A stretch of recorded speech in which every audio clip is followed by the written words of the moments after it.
Hello, hello, hello. This is Dr. Carla Michelle. Thank you for tuning in to the Strong Network.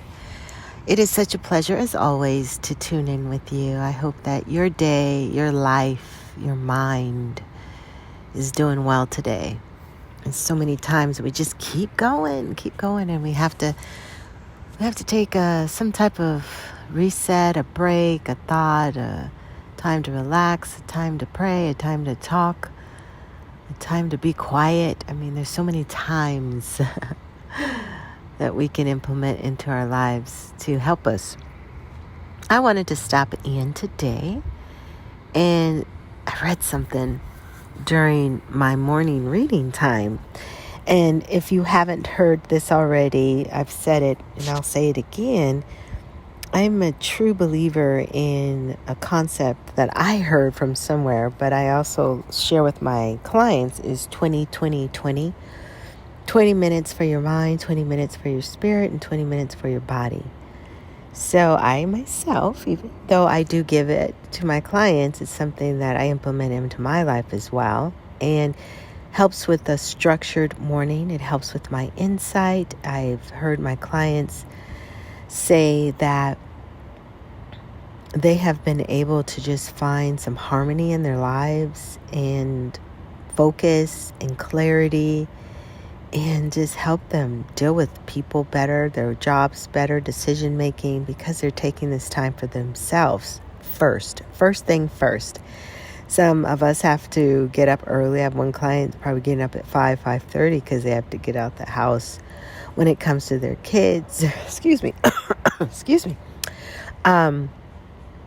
But it is such a amazing way to start your first hour of your day with 20-20-20. So mind, body, spirit. I put the order I usually go in is mind or spirit, mind, and body. But body is always last because that's usually exercising or stretching, yoga. So the first 20 minutes, to give you a little bit more detail, is for me, it is meditation and prayer and affirmations. That's what I do within those 20 minutes, and I put a timer on. Then the second part is for my mind, and I will read for 20 minutes with the timer on and stop when that timer goes off. And then the 20 minutes is for exercise, some type of something, core, legs, a walk, a run, the gym, whatever it is, it's 20. And that's how you get a grip on your day before your day gets a grip on you, right? And that's one of the things that kind of segues to what I read this morning and underthinking.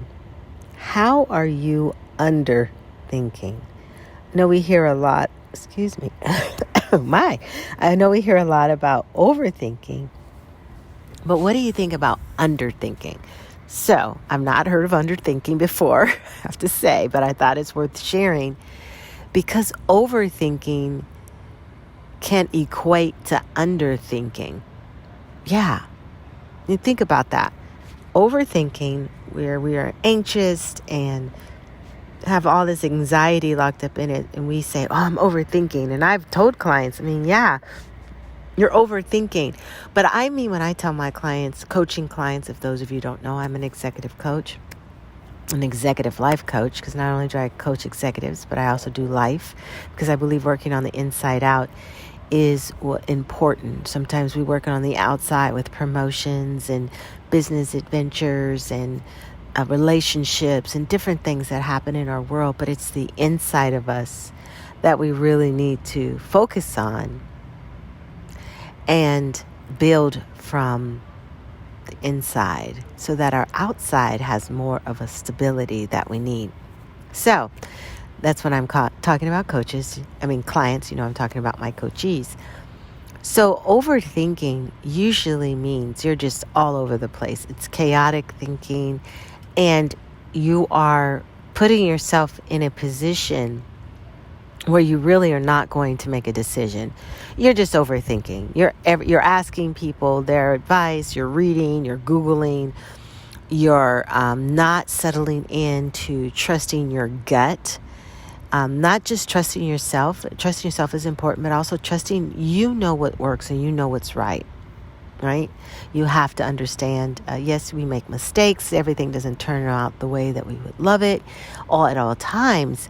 But we have to have some knowing and some decision making. And that's where you can see overthinking is really underthinking. Because underthinking means you're not giving enough thought to the circumstance or the situation that you're facing. You're not giving enough thought. So not just enough. Maybe I need to say you're not using critical thinking. How about that? Critical thinking is important to where you're able to critique your solutions that are in you or solutions that you need. You're able to critique the solution that you need. Meaning, one of the things about strong, and with the strong network, it stands for strategizing, S, T for talent, R for resilience, O for optimism, N for necessary, and G for global. And in life, we need to have a strategy. One of the things I say in my book, The Strong Woman's Playbook, is that a strategy is what helped me to come out of all the stuff that I was going through, and getting to my space where I needed to make decisions of how I wanted my life to go, instead of letting life and circumstances and other people, whether it be my job, whether it be relationships, whether it be finances, to control my life, instead of me being in control of me when it came to work, when it came to relationships, when it came to my money. Taking that power position and not allowing a situation to rule me as much as I am to be overseeing my life, so I am ruling it. Okay, so underthinking is what makes us frustrated. Underthinking what makes us fearful. And when and some of the stuff we underthink about are the small things that we think we don't really want to give time to make a decision. So when the big stuff hits us, like say you need to move, okay, you're going to really strategize that move, what it takes to move in, the down payment, what the movers, any help you need in packing and unpacking. You have a strategy. But there's some things in life that there could be little gnawing things at us, and we just let them keep gnawing at us without having a decision, not making a decision or having a strategy. So you're underthinking the things that are probably small. Just take a pause, get a piece of paper out, a computer out. And I believe in writing. It's something that happens with your hand to paper. But getting there and discovering, what is my next move? What is my next move with my career? And strategizing it. Now, I say this because even if, this is what happens too, we have these goals and these visions for our lives and we accomplish them. And then we get a little frustrated because we're like, what's next? So you got to remember, enjoy the moments, enjoy the wins, celebrate the wins, celebrate your victory, and never forget where you are right now.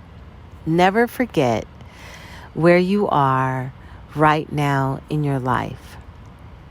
I think about where I am right now in my life today, and there's a lot of things going on. There's been a couple of passing in my family these last month. And okay, then I have business, and then I have family. I have a relationship. But I think about some of the other things that, dang, look where I've come from. Look what I've accomplished. I've been paying rent. I lease a place for 6 years in an amount that I never thought I could afford. I used to freak out when my rent was half of what I'm paying now. So to see that I've been paying it for 6 years, and making it and not hurting it's like I need to just really relish in that. I need to relish that I drive a car that I wanted to drive and I pay for it. It's not a struggle. I need to relish in the fact that I have insurance, car, health, life. I mean, come on. How many things in your life have you accomplished and you overlook because you're ready for the next thing? Those are these moments when I ask my clients, or I'm even asking you, to take those moments every day, whether it's morning or night, and really write down what you're grateful for. I ask for 10 things because I think we forget how blessed and how favored we are with life. Right now, I'm sitting by the pool and I'm recording a podcast on my phone.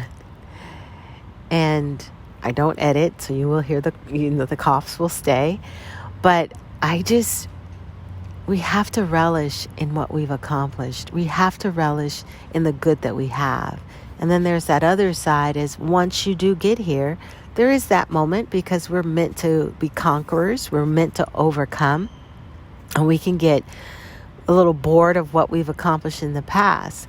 So when you have that, when you get to that point with what the next level is, so I think about promoting on a job, and people may be at the top of where they've seen themselves. You hold the position that you've always wanted to hold. You have that business that you've always wanted to have. Now what's next?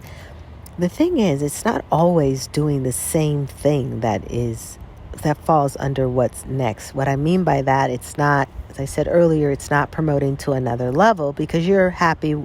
You made it to where you wanted to go. It's not starting another business because you've already started and you're happy.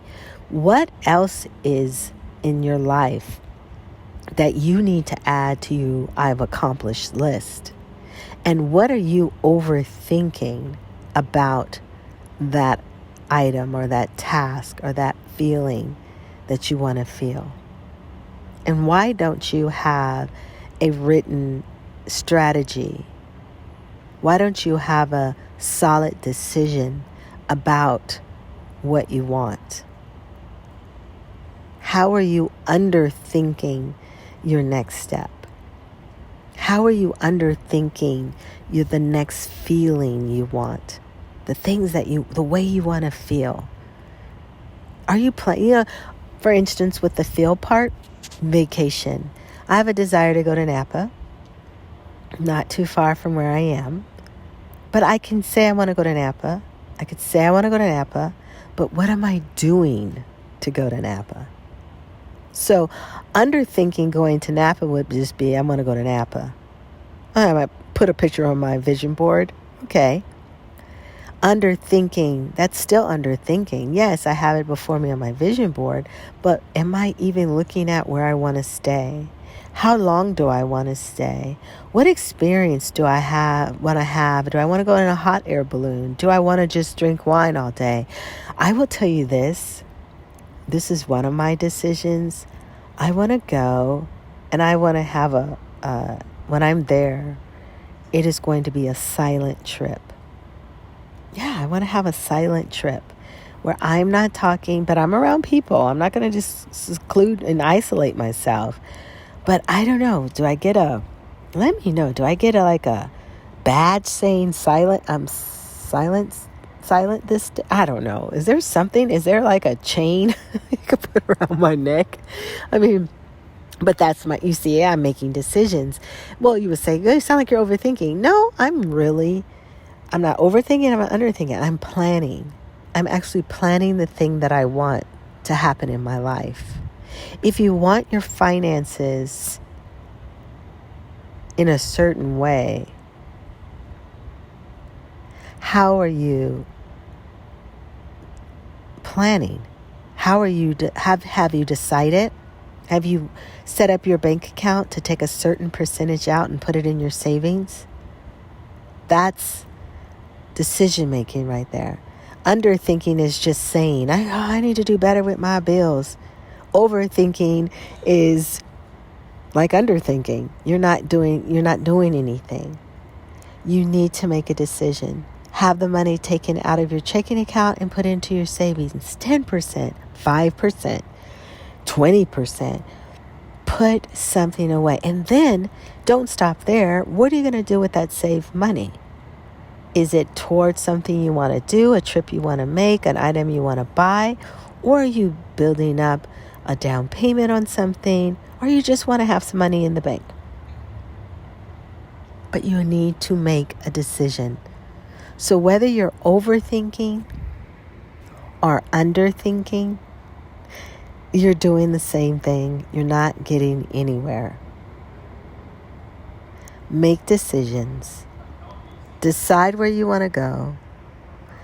Decide to be the person you want to be. Enjoy your life. Enjoy each day.